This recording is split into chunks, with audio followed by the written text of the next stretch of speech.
컴퓨터 시스템이나 통신망에 로그인하려면 패스워드라고 하는 것이 필요합니다. 패스워드는 일종의 비밀번호 혹은 암호화 같은 것이죠. 이것이 있어야 시스템의 잠금 장치를 풀고 그 시스템 안으로 액세스할 수가 있습니다. 그래서 대부분의 경우는 이 패스워드를 다른 사람들이 도용하지 못하도록 어렵게 만듭니다. 숫자와 문자를 콤비네이션 한다든가 소문자, 대문자를 섞어서 쉽게 풀지 못하도록 그렇게 만들죠. 제가 어떤 자료를 봤더니 수년째 최악의 패스워드로 선정된 것이 1, 2, 3, 4, 5, 6이었다고 합니다. 너무 쉽잖아요. 이와 같은 것은 해킹하는데 0.4초도 안 걸린다고 합니다. 반면에 절대 잊어버리지 않는 패스워드가 있습니다. 이건 어떤 미국 할머니가 정한 패스워드인데요.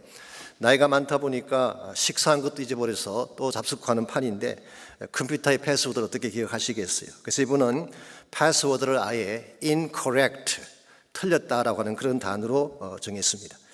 컴퓨터를 열고 패스워드 자리에 아무것이나 치면 됩니다. 그러면 반드시 화면에 이렇게 글자가 뜹니다.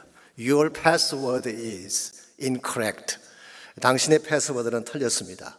라고 incorrect라는 단어가 나오면 이걸 가지고 패스워드를 쓰면 되는 것입니다.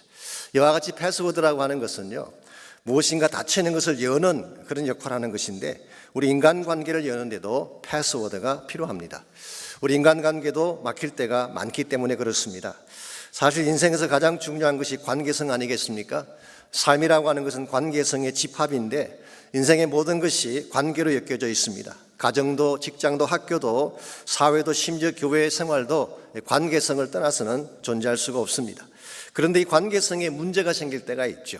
이 관계성이 깨어지고 막히고 문제가 생겼을 때 이때에 그것을 풀어낼 수 있는 패스워드가 있어야지 문제를 바르게 봉합하고 해결할 수가 있는 것입니다. 그런데 갈등이 생기고 어려움이 생겼는데 바른 패스워드를 찾지 못한다면 당황해하게 되고 갈등하는 중에 깨어지기도 하는 것입니다. 옛날에 저희 교회에서 언약의 결혼이라는 제자 훈련을 했습니다. 그때 그 훈련 교재에 보면 이런 이야기가 나옵니다. 어떤 젊은 부부가 함께 살다 보니까 부딪히는 일이 많았습니다. 그래서 서로 약속을 했습니다. 남편이 화가 나는 일이 있을 때는 모자를 거꾸로 쓰기로 하고 부인이 화가 났을 때는 앞치마를 돌려 입기로 했습니다.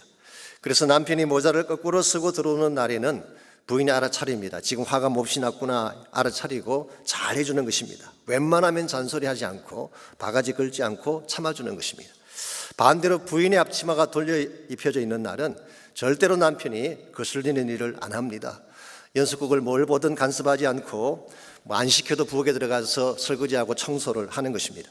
이와 같이 신호를 정해놓았더니 서로 부딪히지 않고 비교적 잘 지낼 수가 있었습니다. 그런데 어느 날 남편이 바깥에서 몹시 화가 나는 일이 있어서 모자를 거꾸로 쓰고 집에 들어왔습니다. 근데 집안에 있는 부인을 보니까 부인의 앞치마가 돌려져 있습니다. 자, 이때는 어떻게 해야 될까요? 한바탕 붙어야 될까요? 아니면 집을 뛰쳐나와야 될까요? 이와 같은 때에 이 관계를 풀어낼 수 있는 패스워드를 갖지 못하게 되면 결국 상처를 주기도 하고 상처를 받기도 하는 것입니다. 이러면서 우리 인생에서 피할 수 없는 관계성의 문제, 이 문제가 생겼을 때 이것을 바르게 해결하려면 그것을 풀어낼 수 있는 패스워드가 필요한데 과연 우리 인생을 축복되게 만들 수 있는 패스워드, 모든 깨어진 관계성을 회복해서 아름답게 만들 수 있는 패스워드는 과연 어떤 것일까요? 오늘 주신 본문에 보시게 되면 이 고린도 교회와 닫힌 관계를 풀기 위해서 정말 애쓰고 있는 사도 바울의 모습이 오늘 본문에 잘 기록이 되어 있습니다. 먼저 11절 말씀 보시기 바랍니다. 내가 어리석은 자가 되었으나 너희가 억지로 시킨 것이니 나는 너희에게 칭찬을 받아야 마땅하도다. 내가 아무것도 아니나 지극히 크다는 사도들보다 조금도 부족하지 아니하리라. 여기서 어리석은 자라는 표현은 바울 자신이 스스로 자신을 자랑한 것을 말하는 것이죠. 지난번에 설명드린 것처럼 바울은 자신을 늘어놓는 것, 자기 취향에 맞지도 않고 또 하고 싶지도 않은 일이었습니다. 그럼에도 불구하고 부덕불 자랑했던 것은 자신의 사도직과 자신이 전한 복음을 디펜드하기 위한 것이었습니다. 그런데 오늘 본문에서 바울은 이것을 너희가 억지로 시킨 것이다 그렇게 밝히고 있어. You compelled me. 나를 강제적으로 이렇게 시켰다 그렇게 말씀하고 있습니다. 이게 무슨 뜻일까요? 이것은 사실 이런 의미를 갖고 있습니다. 내가 지금 변명하고 자랑할 수밖에 없는 책임이 너희들에게도 있다, 그런 의미를 담고 있습니다. 제가 조금 더 설명을 드리자면요, 이 바울과 고린도 교회 관계에는 분명히 문제가 있었습니다. 오해가 있고 배척하는 것이 있고 마음이 통하지 않는 이 관계성의 장벽이 있었습니다. 그렇다면 왜 이런 문제가 생겼을까요? 1차적으로는 바울의 대적자들 때문이었습니다. 그들은 바울이 사도직을 부정하고 바울을 돈이나 밝히는 사람으로 매도하며 갖은 비방과 모함으로 그를 대적했습니다. 더구나 바울이 전한 복음을 왜곡해서 가짜 복음을 퍼뜨리지 않았습니까? 이것이 고린도 교회에 문제가 일어나게 된 계기이고 바울과 그들의 관계가 막히게 된 1차적인 원인이라고 할 수가 있습니다. 그러나 그것 때문만일까요? 그렇지 않다는 것입니다. 고린도 성도들에게도 일말의 책임이 있었습니다. 왜냐하면 대적자들이 바깥에서 교회에 들어와서 무고하게 바울을 공격하고 모함하는데도 그들은 침묵하고 있었어요. 심지어 복음에 손상이 가고 있음에도 불구하고 그들은 구경꾼처럼 방관을 했습니다. 심지어 그들 중에 일부는 동조하며 바울에게 등을 돌리기까지 했습니다. 그래서 사도 바울은 오늘 여기에 문제가 생기고 관계성에 크랙이 난 것은 너희들에게도 일말의 책임이 있다, 이 사실을 밝힌 것입니다. 한마디로 정리하면 이런 뜻입니다. 고린도 교회 성도들 모자라는 사람들이었어요. 무엇이 바른지를 분별하지 못하고 어리석게 끌려다니는 그런 사람들, 확인해 보지도 않고 대적자들의 말만 듣고 바울을 오해하고 거짓에 동조하고 심지어 배척까지 했던 무심한 사람들이었습니다. 솔직히 바울 입장에서 생각해 보면 섭섭할 수도 있는 그런 사람들이죠. 그럼에도 불구하고 바울은 어떻게 해서든지 닫혀진 그들의 관계를 다시 풀고자 애를 쓰고 있습니다. 어떻게 하면 그들의 마음의 문을 열 수 있을까 해서 모든 것을 동원해서 어필하고 간청을 하는 모습을 발견하게 됩니다. 왜냐하면 관계가 풀려야지 그 교회도 건강해지게 되고 함께 동력도 할 수 있기 때문에 그런 것입니다. 그래서 필립 휴즈라고 하는 성경 해석자는 이것을 fatherly love, 아버지적 사랑이라 그렇게 표현했습니다. 전 여기에 참으로 사도 바울이 가지고 있는 성숙한 자세가 있지 않나 그렇게 생각합니다.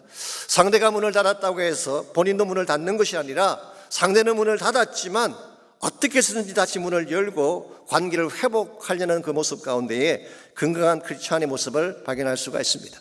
오늘 여러분의 인생 여정에는 관계성에 문제가 없습니까? 우리 모두가 인간이기 때문에 관계성에 문제가 생기지 않을 수가 없습니다. 좋아하기도 하고 나빠지기도 하고 오해를 하기도 하고 오해를 받기도 하고 때에 따라서는 본의 아니게 관계가 깨어지는 아픔을 겪는 것이 우리 인생의 현실입니다. 이와 같이 항상 관계성에는 문제가 생기는데 이 문제가 생긴 관계성을 어떻게 하면 다시 회복할 수 있느냐는 것입니다. 깨어진 관계를 다시 회복하고 닫힌 관계를 다시 열려면 어떤 패스워드가 필요할까요? 오늘 본문에 보시게 되면 사도 바울이 관계 회복을 위해서 사용했던 몇 가지 중요한 단어들 혹은 패스워드들이 오늘 본문에 소개가 되어 있습니다. 첫 번째로 닫힌 관계를 여는 첫 번째 패스워드가 오래 참음입니다. 참아주고 기다려주는 마음, 이것이 바로 관계성을 푸는 첫 번째 키워드가 된다는 것입니다. 12절을 보십시오. 바울은 어떤 모습으로 그들과의 관계를 만들어 갔는지, 사도의 표가 된 것은 내가 너희 가운데서 모든 참음과 표적과 기사와 능력을 행한 것이라고 했습니다. 사도의 표라고 하는 것은 사도임을 보여줄 수 있는 증거를 말하는 것이죠. 바울은 고린도 교회에서 사역을 하면서 그 증거들을 보여주었는데요, 크게 두 가지 차원에서 증거를 보여주었습니다. 하나는 외적인 차원이고 또 하나는 내적인 차원입니다. 먼저 외적인 차원에서 행한 것을 말씀드리자면 세 가지 중요한 일을 행했습니다. 그 첫째가 표적이에요. 이 표적이라고 하는 것은 사인을 말하는 것이죠. 헬라 말로는 세마이온이라고 하는 유명한 단어가 사용됐습니다. 사도 요한이 요한복음에서 사용했던 단어이죠. 이것은 단순한 기적이 아니라 복음의 증거로서 보여주는 기적을 의미할 때에 세마이온, 사인이라는 단어를 씁니다. 둘째는 기사입니다. 이 기사를 원더스라고 번역을 했는데요, 헬라말 원어에는 테라스라고 되어 있습니다. 이 테라스라고 하는 단어는 깜짝 놀랄 만한 일, 인간의 이성과 논리를 넘어선 기적을 표현할 때 이 단어를 씁니다. 예컨대 병자가 일어나고 귀신이 떠나가고 산이 진동하는 일들이 테라스에 해당하는 것입니다. 셋째는 능력입니다. 이것은 파워를 말하는 것이고 헬라 원문에는 듀나미스라고 하는 단어가 사용됐습니다. 듀나미스, 이것은 사도행전 1장 8절에서 오직 성령이 임하면 권능을 받는다고 할 때 동일한 단어가 사용됐죠. 이 권능, 듀나미스에서 나온 영어가 다이너마이트죠. 폭발적인 능력을 말하는 것입니다. 하나님만이 가지고 있는 초자연적인 능력을 이 듀나미스라고 표현한 것입니다. 사실 제가 지금 소개해드린 이 세 가지 액션은 바울이 행했지만 사실은 공생의 기간 동안 예수님이 행하신 기적이기도 합니다. 사도행전 2장 22절에 보시게 되면 하나님께서 나사렛 예수로 큰 권능과 기사와 표적을 너희 가운데서 베풀게 하셨다는 말씀이 나와요. 예수님은 공생의 기간 동안에 이 세 가지 기적을 행하셨어요. 권능도 행하시고 기사도 행하시고 표적도 행하셨어요. 그랬는데 사도행전 2장 43절에 보면 사도들이 기사와 표적을 많이 나타냈다는 표현이 나옵니다. 이걸 종합해 보면 사도직을 증명해주는 바로메타 중에 하나가 이런 기적을 행하는 것입니다. 그런데 바울은 실제로 이와 같은 기사와 표적을 행했고 외적인 능력을 충분히 나타낸 것입니다. 그러나 이것이 바울이 보여준 사도직의 증거의 전부는 아닙니다. 또 한 가지가 있는데 그것은 바로 내적인 능력이라고 할 수가 있습니다. 그것을 오늘 본문은 오래 참음이라고 표현하고 있습니다. 우리말 성경에는 모든 참음과라고 이렇게 되어 있지만요, 헬라 원문에 보게 되면 모든 참음이란 단어 앞에 and이라고 하는 전치사가 붙어 있습니다. 이 and이라는 단어는 영어의 in과 같은 의미를 가지고 있습니다. 장소를 표현하기도 하고 자세를 나타내기도 하는 전치사이죠. 그래서 대부분의 영어 성경은 in all patience, 킹 제임스 버전은 그렇게 번역했어요.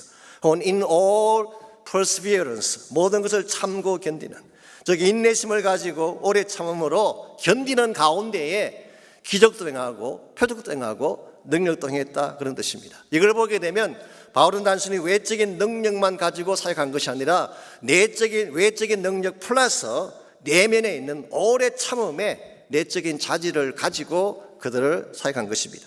여기 참음이라고 번역한 헬라 말이 휴포모네라고 하는 단어입니다. 휴포라고 하는 것은 밑에서 아래서 그런 뜻이죠. under 그런 의미를 담고 있습니다.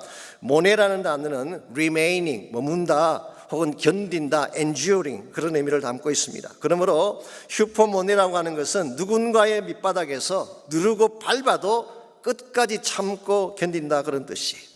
하고 싶은 말이 있지만 다 하지 않는 것입니다. 자기 주장이 있지만 그 주장을 다 표현하지 아니하고 상대가 나를 받아줄 때까지 삼키며 참고 기다려주는 것을 휴포모네라고 부르고 있습니다. 바울은 이와 같은 휴포모네, 상대가 나를 어떻게 대하든지 나에게서 어떤 악한 일을 행하든지 참고 견뎌주며 기다려준 모습, 이것이 바로 관계를 풀어나가는 키워드가 된 것입니다. 올여름과 저의 삶을 살아가는 과정에도 외적인 능력도 필요하지만 이와 같은 내적인 참음의 능력도 가져야 됩니다. 이 능력은 내가 만들 수 있다기보다는 성령께서 임하실 때에 성령이 나의 마음 심령 속에 부어주시는 하나님의 선물이고 혹은 성령의 열매라고 부를 수가 있습니다. 우리에게 이와 같은 오래 참음의 능력이 있게 되면요, 상대가 좀 모자라고 부족해도 견딜 수가 있고 궁극적으로 좋은 관계 열매를 맺게 되는 것입니다. 아브라함 링컨에게 이런 일화가 있습니다. 링컨이 미국을 대표하는 인물이라는 것은 다 알려진 사실입니다만은 그의 부인 되는 분, 메리 토더 여사는 그렇지 않았던 것 같습니다. 생각하는 것이나 말하는 것이 좀 괴팍했던 것 같습니다. 그래서 어떤 분은 미 역사상 최악의 퍼스트 레이디다라고 평가하기도 했습니다만은 링컨이 아직 대통령이 되기 전에 변호사 일을 하고 있을 때에 다음과 같은 일화가 남아 있습니다. 어느 날 부인이 마켓에 갔다가 그날도 그 주인하고 대판 싸움을 벌였습니다. 말다툼이 벌어진 것입니다. 참다 못한 마켓 주인이 링컨을 찾아와서 항의를 했습니다. 세상에 이렇게 교양 없는 여자가 어디 있는가? 신경질적이고 앞뒤가 맞지 않고 도무지 말이 통하지 않는 이와 같이 괴팍한 여자가 세상에 어디 있냐고 따졌어요. 이 말을 한참 듣고 있던 링컨이 조용히 주인의 어깨에 손을 얹고 다음과 같이 이야기를 했습니다. 여보시오, 나는 저런 사람과 15년 동안 함께 살아왔습니다. 당신은 이제 겨우 15분간 대화하고도 그것을 참지 못하면 어떻게 합니까? 나를 보아서라도 좀 참아주십시오. 이거 보면 참 링컨의 내공이 대단한 것 같습니다. 아무리 부인이 공격을 하고 성가시게 굴어도 참은 것입니다. 아마도 이와 같은 오래 참음의 자질이 나중에 혼돈 속에 있던 미국을 바로잡고 노예 해방이라고 하는 위대한 역사를 이루지 않았는가 생각을 합니다. 솔직히 여러분과 저에게는 참지 못하는 본성이 있습니다. 잘못된 것 보면 지가고 싶고 나에게 누가 악한 일을 하면 당장 뒤엎고 싶은 마음이 우리의 본성이죠. 이건 우리가 숨길 수 있는 우리의 본성이에요. 그런데 과거에는 우리가 그렇게 했다고 할지라도 예수 만난 이후에는 그게 변화되어야 된다는 것입니다. 왜냐하면 예수님 만나게 되면 성령을 통해서 새로운 본성을 주시기 때문에, 뉴 네이처를 주시기 때문에 그런 것입니다. 여러분, 성경을 다시 한번 보십시오. 예수님께서 어떻게 우리를 다루셨는지. 예수님께서 제자를 택하실 때에 잘 준비된 사람을 택한 것이 아닙니다. 야생마처럼 마음껏 뛰어다니던 철부지 같은 사람들을 제자로 택했어요. 베드로, 야고보, 요한, 빌립, 소위 말하는 초창기 제자들 모두가 갈릴리 호숫가에서 고기잡이 하던 아주 탑한 그런 사람들이었습니다. 길들여지지 않았고 성격도 괴팍하고 갖추지지 못한 그런 사람들이었는데 예수님 그들을 택하셔서 3년 동안을 가르치고 양육하고 훈련하셨어요. 그리고 3년간의 제자훈련이 끝났을 때 그들이 좋은 인격으로 바뀌어 있었나요? 그렇지 않습니다. 성숙한 인격이 아니었어요. 베드로의 케이스를 보게 되면요, 예수님께서 마지막 겟세마네 동산에서 기도할 때 잠을 잤습니다. 새벽에는 혈기를 부렸어요. 뿐만 아니라 끌려가시는 주님의 고난을 보면서 그를 3번씩이나 부인한 사람이 수제자라고 하는 베드로였습니다. 이와 같이 형편없는 쓰레기 같은 인생, 아마 우리 같았으면 진작 버렸을 텐데 예수님 포기하지 않았어요. 끝까지 그들을 사랑하시고 기다리고 기다려 주셨어요. 그 결과 결국은 베드로 자신의 입에서 기어코 내가 주를 사랑합니다라는 고백을 듣게 되고, 후일리 베드로가 성령 받은 후에 한 번 설교에 3,000명을 회개시키는 위대한 역사를 이루지 않았습니까? 여러분, 이것이 오늘 하나님이 우리를 다루시는 방법이에요. 우리가 어떻게 해서 여기까지 오게 됐습니까? 우리가 잘났기 때문일까요? 아닙니다. 참고 기다려주신 하나님의 은혜 때문에 여기까지 온 것입니다. 만일 우리가 하나님의 기다리심 때문에 여기까지 오게 된 것이 사실이라면 우리도 오래 참음을 행할 수 있어야 된다, 그런 뜻이에요. 우리 가정이 행복한 가정으로 변화되어지고 아름다운 가정으로 바뀌어지기를 원한다면 오래 참음을 실천해야 돼요. 아직 철들지 않는 자녀 참고 기다려 주시기 바랍니다.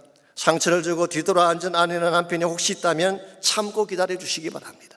기도하며 기다리면 언젠가는 빛난 모습으로 돌아올 것이기 때문에, 이런 면에서 깨어진 관계를 해결하는 첫 번째 키워드, 패스워드가 바로 오래 참음이라는 단어입니다. 두 번째로 관계를 여는 두 번째 패스워드는 오직 당신이라는 단어, 오직 당신. 우리 관심의 모든 것이 그 사람 자체에 맞춰져 있을 때에 우리 관계성이 아름답게 만들어지는 것입니다. 그럼에도 불구하고 우리는 사람 그 자체가 아닌 그 사람이 가지고 있는 어떤 것에 관심을 쏟을 때가 참 많죠. 그래서 관계가 부실해지고 심지어는 깨어지기까지 하는 것입니다. 그러나 14절 말씀 보시기 바랍니다. 사도 바울의 최대 관심사가 무엇인지가 14절에 잘 나와 있습니다. 보라, 내가 이제 3번째 너에게 가기를 준비하였으나 너희에게 폐를 끼치지 아니하리라. 내가 구하는 것은 너희의 재물이 아니요 오직 너희니라. 어린아이가 부모를 위하여 재물을 저축하는 것이 아니요 부모가 어린아이를 위하여 하느니라 그랬어요. 여기에 3번째 너희에게 가기를 준비한다는 말이 나오는데요, 제가 고린도 전서를 강의할 때 시작 부분에서 한번 말씀드린 적이 있습니다. 바울과 고린도 교회의 관계가 3번의 방문과 4번의 편지를 통해 형성되었다, 그런 말씀을 드렸죠. 이 첫 번째 방문은 사도행전 18장에 기록된 것처럼 고린도 교회를 개척할 때 방문한 것입니다. 18개월을 머물면서 사역을 했던 것, 이게 첫 번째 방문이죠. 두 번째 방문은 지난번에 다루었던 아픔의 방문, painful visit을 말하는 것입니다. 대적자들에 의해서 면전에서 쫓겨난 그 방문을 의미합니다. 그리고 세 번째 방문, 이것은 사도 바울이 예루살렘으로 올라가기 직전에 고린도를 방문한 사실을 말하는 것입니다. 사도행전 20장 3절에 보시면 바울이 헬라에서 3달 동안 머무른 후에 예루살렘으로 올라갔다는 기록이 나옵니다. 거기에 나오는 헬라라는 지역은 대다수의 성서학자가 다 동의합니다만은 고린도를 지칭하는 것입니다. 바울은 여기에서 AD 56년에서 57년 겨울 3개월을 머물면서 그는 예루살렘 사역을 준비했습니다. 그때 기록한 유명한 책이 한 권 있죠. 그 책이 뭘까요? 로마서라는 책을 그때 서술하게 된 것입니다. 이것이 오늘 본문이 말씀하고 있는 세 번째 방문인데요, 바울은 이 세 번째 방문을 할 때에는 너희에게 폐를 끼치지 않겠다, 그렇게 말씀하고 있습니다. 이 말의 뜻이 뭘까요? 바로 앞절인 13절에도 보게 되면 너희에게 폐를 끼치지 않았다는 표현이 나오죠. 이게 무슨 뜻일까요? 이것은 바로 고린도 교회 성도들로부터 사례를 받지 아니하고 자비량으로 사역한다는 의미를 뜻하는 것입니다. 18개월 동안 그는 사역하는 가운데에 사례를 받지 않고 텐트 메이커로 일을 하면서 목회를 했습니다. 그랬는데 이번에 세 번째 방문할 때도 너희들에게 재정적인 부담을 주지 않겠다, 그런 뜻입니다. 자, 그렇다면 왜 바울이 이와 같이 재정적인 부담을 주지 않으려고 했을까요? 여러 가지 이유가 있습니다. 개척 당시에는 교회가 재정적으로 약했기 때문에 고린도 성도들에게 재정 부담 주지 않기를 원했던 것 같고요. 나중에는 대적자들이 자꾸 공격하면서 모함을 하기 때문에 그것을 피하기 위해서 재정적인 부담을 안기지 않으려고 했습니다. 그랬는데 오늘 본문에서 바울은 자신이 재정적 부담을 주지 않으려고 하는 진짜 이유를 다음과 같이 밝히고 있습니다. 내가 구하는 것은 너희의 재물이 아니요 오직 너희이기 때문이다. 나 너희들이 가진 재산에 관심이 없어. 너희들이 얼마나 많은 돈을 가졌는지 I don't care. 내가 진짜로 케어하는 것은 한 가지인데 바로 너희들이다. 내가 복음 전했던 너희들, 구원받고 하나님의 자녀가 된 너희들, 장차 천국 가서 함께 영혼을 보낼 너희들이 내 인생의 최대 가치요 최대 관심사라, 그런 표현을 한 것입니다. 저녁에 바울이 가지고 있는 아름다운 가치관을 발견할 수가 있습니다. 바울은 어떤 제도나 어떤 시스템이나 심지어 어떤 업적을 자랑하기보다 한 영혼을 소중히 여기는 마음을 갖고 있었어요. 이와 같은 마음이 있을 때에 관계성이 아름답게 만들어지는 것입니다. 여러분 인생을 살아가면서 어떤 재물이나 집이나 그들이 가지고 있는 배경을 따라가는 것이 아니라 그 사람 자체를 사랑하고 당신이면 충분해요, 오직 당신입니다, 이와 같은 마음으로 관계를 맺게 되면 관계는 아름답게 맺혀질 수밖에 없습니다. 오늘날 사실 이 시대를 보게 되면요, 이 시대 사람들은 그 사람 자체보다도 그 사람이 가진 것에 더 관심을 많이 가져요. 집이랄지 재력이랄지 배경이랄지 학벌이랄지 이런 걸 보고 사람을 택하기도 하고 평가하기도 하지 않습니까? 젊은 사람들이 결혼 대상자를 선택할 때 보통 어떻게 하나요? 사람 됨됨이나 인격이나 신앙을 보고 선택하는 경우도 있겠죠. 그러나 일반적으로 그것은 2차적이에요. 진짜 중요한 것은 what he has, 무엇을 가졌는가, 그가 가진 것이 무엇인가, 이게 관심을 갖는 것입니다. 더 중요한 것은 who he is인데, 그가 어떤 인물인가가 더 중요한데 그가 가진 것에 관심을 더 많이 갖다 보니까 관계성이 견고해지지 못하고 쉽게 깨어지는 것입니다. 그래서 이런 이야기가 있잖아요. 두 남녀가 걸어가는데 남자는 못생겼는데 여자가 잘생겼으면 사람들이 이렇게 말을 합니다. 저 남자 능력이 있나 봐.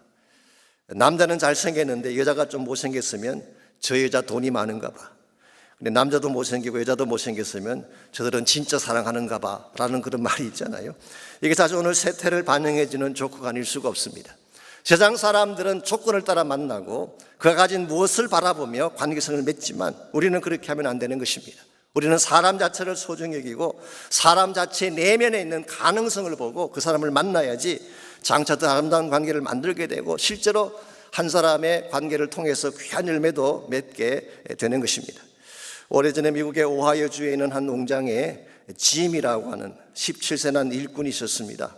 이 짐은 헛간에서 잠을 자면서 소를 키우고 땔감을 준비하는 등 부지런하게 일을 하는 일꾼이었습니다. 그런데 약 1년 정도가 지났을 때 이 짐이 농장 주인의 딸과 사랑에 빠졌어요. 이 사실을 알게 된 주인이 짐에게 다음과 같이 차갑게 말을 했습니다. 너처럼 돈도 없고 장래성도 없는 사람에게 내 딸을 줄 수는 없다. 그러니 당장 짐 싸들고 나가라고 쫓아냈어요.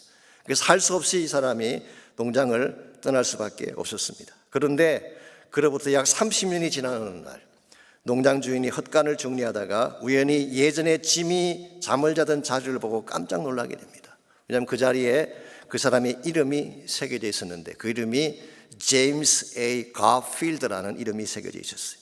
바로 그 사람은 그 당시 미국 제20대 대통령의 이름이었습니다. 초라한 행적만 보고 외모만 보고 그 사람을 내쳤는데 알고 봤더니 그 내면 속에 엄청난 포텐셜이 있었던 거예요. 여러분과 제가 인생을 보고 사람들을 볼 때에 내면을 보는 눈을 가져야 됩니다. 내면 속에 뭐가 있는가, 그 사람 자체가 얼마나 귀한 존재인가, 이 사실을 인정하고 사람 자체를 소중히 여기는 마음을 가져야지 관계가 깨어지지 않고 아름다운 열매를 맺는 것입니다. 이와 같이 우리 인생을 살아가는 과정에서 혹시 관계가 막히게 된다면 1차적으로 오래 참음이라는 패스워드를 갖게 되면 그 문을 열 수가 있어요. 두 번째는 세상에서 가장 소중한 것은 오직 당신이다 라고 하는 패스워드를 갖게 되면 여러분 관계를 아름답게 만들어 갈 수가 있습니다. 당신은 내 성공의 도구가 아니라 당신 자체가 나의 소중한 존재입니다. 이 고백을 분명히 할 때에 설사 조금 부족함이 있어도 함께 그것을 극복하고 마침내 좋은 열매를 맺는 것입니다. 닫힌 관계를 여는 마지막 세 번째 패스워드가 있습니다. 그것이 바로 더욱 사랑이라고 하는 단어. 더욱 사랑. 한 번 사랑했다가 수가 틀리면 멈추는 것이 아니라 그럴수록 더욱 사랑한다는 의지가 있어야지 관계의 열매를 맺게 되는 것입니다. 15절 말씀을 보시기 바랍니다. 바울이 담고 있던 사랑의 의지가 어떠한지 15절에 잘 나와 있습니다. 내가 너희 영혼을 위하여 크게 기뻐함으로 재물을 사용하고 또 내 자신까지 내어주리니 너희를 더욱 사랑할수록 나는 덜 사랑을 받겠느냐. 사실 바울은 그동안 고린도 교회를 위해서 자신의 모든 것을 다 쏟아부었습니다. 자비량으로 사역하면서 재물도 드렸고 자신의 시간도 드리고 에너지도 드리고 심지어 자신의 인생 전체를 고스란히 다 내어줄 정도로 그들을 사랑하지 않았습니까? 그랬는데 내가 너희를 더욱 사랑할수록 너희는 오히려 나를 덜 사랑하겠느냐라고 반문하고 있습니다. 사실 이것은 상당히 아픈 고백입니다. 자신의 사랑을 몰라주고 오히려 배척한 그들의 모습을 표현한 것이기 때문에 그렇습니다. 그러나 여러분 이 말씀을 자세히 들여다보게 되면요, 이 말 속에 담겨져 있는 바울의 진심은 그런 뜻이 아닙니다. 사실은 이런 뜻이에요. 나는 사랑했지만 너희들은 나를 멸시했다. You despised me.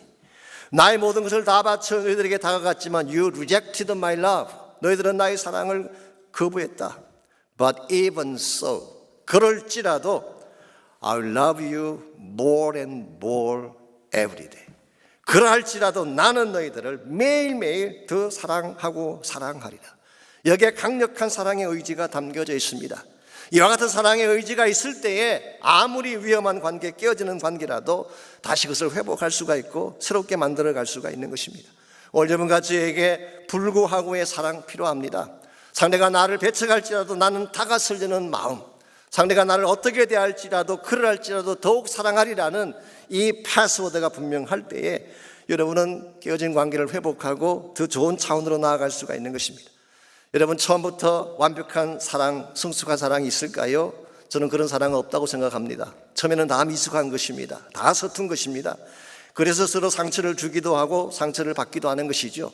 그런데 만일 한 번 문제가 생겼다고 거기에서 스탑하게 되면 관계는 끝나는 것입니다. 그럴지라도 더욱 사랑하리라는 마음으로 다가가게 되면 마침내 아름다운 열매를 맺는 것입니다. 사실 이것이 하나님이 여러분과 저를 사랑하신 방법이었습니다. 우리 가운데 잘났기 때문에 사랑받은 자가 있나요? 우리가 처음부터 하나님 사랑을 잘 깨닫고 그것을 액셉트 했기 때문에 사랑에 참여한 자가 있나요? I don't think so. 우리는 하나님 사랑을 거절했어요. 잘 몰랐어요. 나 사랑한다는 그 말 자체를 멸시하기까지 했습니다. 그러나 하나님께서는 이와 같은 우리의 모습에도 불구하고 스탑하지 아니하고 또 사랑하시고 또 사랑하시고 또 사랑하셔서 마침 우리의 마음의 문을 열고 들어오셔서 하나님의 자녀 삼아 주신 거예요. 이 사실을 여러분이 기억하셔야지 인간관계 문제가 생겼을 때 바른 해결책을 찾을 수가 있습니다. 호세아 3장 1절을 보게 되면 포기하지 않는 하나님의 사랑이 어떤 것인지를 다음과 같이 묘사를 하고 있습니다. 호세아 3장 1절입니다. 여호와께서 내게 이르시되 이스라엘 자손이 다른 신을 섬기고 건포도 과자를 즐길지라도 여호와가 그들을 사랑하나니 너는 또 가서 타인의 사랑을 받아 음녀가 된 그 여자를 사랑하라 하시기로 그랬어요. 여러분 여기에 대단한 사랑의 의지가 담겨져 있습니다. 이스라엘 민족이 다른 신을 섬겼어요. 건포도 과자를 즐겨했다고 했습니다. 이게 말하는 건포도 과자는요, 아수르의 여신인 아스다롯을 숭배할 때 먹는 떡을 의미합니다. 즉 음행과 감각적인 배교를 말하는 것입니다. 영적으로 순결을 더럽힌 민족이었어요. 하나님을 배신한 민족이었어요. 다른 신과 짝하여 음행을 행하는 그 민족, 사실은 당연히 불의야 마땅할 민족인데 하나님 뭐라고 말씀하고 계신가요? 그럴지라도 여호와가 그들을 사랑하리니. 이게 얼마나 대단한 사랑의 의지입니까? 이와 같은 하나님의 사랑의 의지를 잘 반영하기 위해서 상징적인 액션으로 호세아에게 분부하신 것이 있습니다. 또 집을 뛰쳐나가 음녀가 된 그 여자, 즉 고멜을 사랑하라고 분부를 하셨어요. 여러분 잘 아시겠지만 고멜이라는 이 여인은 원래 장기였습니다. 그런데 하나님께서 이 고멜을 거룩한 선지자 호세아와 결혼을 시켰어요. 이것 자체가 사실 파격적이죠. 자, 그랬으면 이제는 한 남편의 아내로서 정숙하게 살아야 마땅한 거 아니겠습니까? 근데 이 여자가 또 나가서 음란한 일을 저지른 것입니다. 자, 그랬으면 어떻게 해야 될까요? 이제는 냉정하게 버리고 관계를 끊어야 마땅한 것 아니겠습니까? 근데 하나님 말씀하시기를 또 집을 뛰쳐나가 엄녀가 된 그 여자를 사랑하라고 말씀하고 계세요. 여러분, 이게 이해가 되나요? 이해할 수 없는 사랑, 여기 하나님 사랑의 본질이 있습니다. 우리의 논리로는 이해가 안 돼요. 우리의 계산으로는 앞뒤가 맞지가 않아요. 근데 하나님은 한 번 사랑하시면 포기할 수가 없는 분이에요. 버릴 수가 없는 것입니다. 이와 같이 포기할 수 없는 사랑, 나는 하나님을 리젝트할지라도 끝까지 포기하지 않고 나에게 다가오신 그 사랑이 오늘 여러분과 저를 살게 하고 하나님의 자녀로 세움받게 한 것입니다. 우리가 만약 이 사랑을 바로 이해한다면 우리도 이 사랑을 실천해야 되지 않겠습니까? 오늘 이 세상에 삭막한 것은요, 바로 이 사랑이 없기 때문입니다. 우리가 만일 사랑의 창으로 사람들을 볼 수만 있다면 이 세상에는 아름다운 사람들이 너무나 많은 것을 발견할 수 있을 거예요. 그런데 우리는 사랑의 창으로 보지 않고 물질의 창으로 사람들을 바라보고 나의 이기적인 모습으로 사람들을 보기 때문에 세상 사람들이 어글리하게 보이고 잘못되게 보이는 것입니다. 제가 오래전에 목자실에 한번 실었던 스토리이긴 합니다만은 이 이야기를 드리고 오늘 말씀해 주려고 합니다. 미국의 베스트셀러 작가인 맥스 루케이도가 쓴 글 중에 엘리샤라고 하는 10살짜리 소녀에 대한 이야기가 있습니다. 그녀는 800만 명 중에 한 명이 걸린다고 하는 프로게리아라는 희귀한 병에 걸렸습니다. 이 병을 앓는 사람은 현재 지구상에 15명밖에 없대요.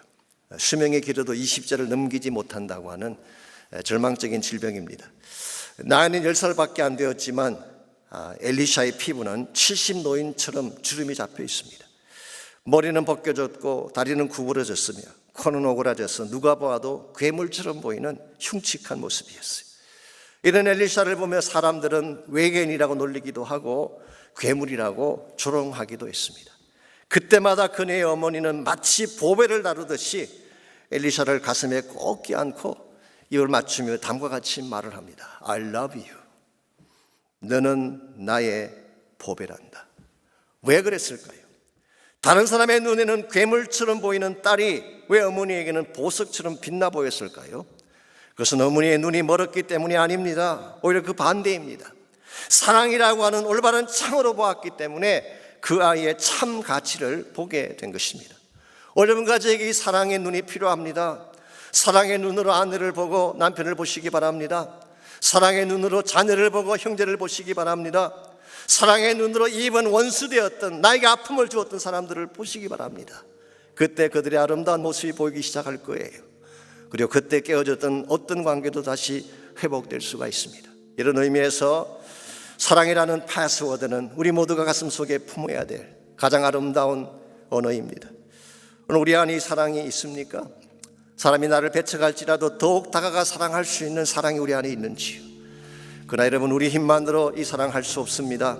성령께서 내 마음속에 하나님 사랑을 부어주셔야 돼요. 그러므로 오늘 여러분과 제가 이 아침에 하나님께 나갈 때에 성령님, 나의 차가운 가슴 속에 이 사랑을 부어달라고 기도하시기 바랍니다. 멈출 수 없는 사랑을 나에게 부어주십시오. 아버지의 눈물과 끊을 수 없는 그 사랑, 십자가에 달려 돌아가신 예수의 그 사랑을 나의 가슴속에 부어달라고 기도하시기를 바랍니다.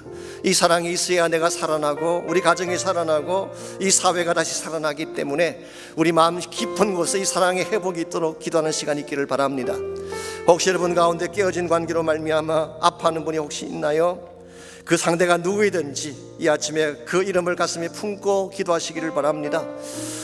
회복을 달라고 기도하시고 사랑을 다시 회복시켜달라고 기도하시고 어떻게든 품을 수 있는 믿음을 달라고 기도하셔서 깨어진 관계가 다시 회복되어지고 가정과 우리 모든 삶의 터전이 아름답게 견고하게 세워지는 역사가 있도록 기도하시면 좋겠어요. 우리 아침에 나같이 한 목소리로 함께 헌신하며 결단하며 기도하겠습니다.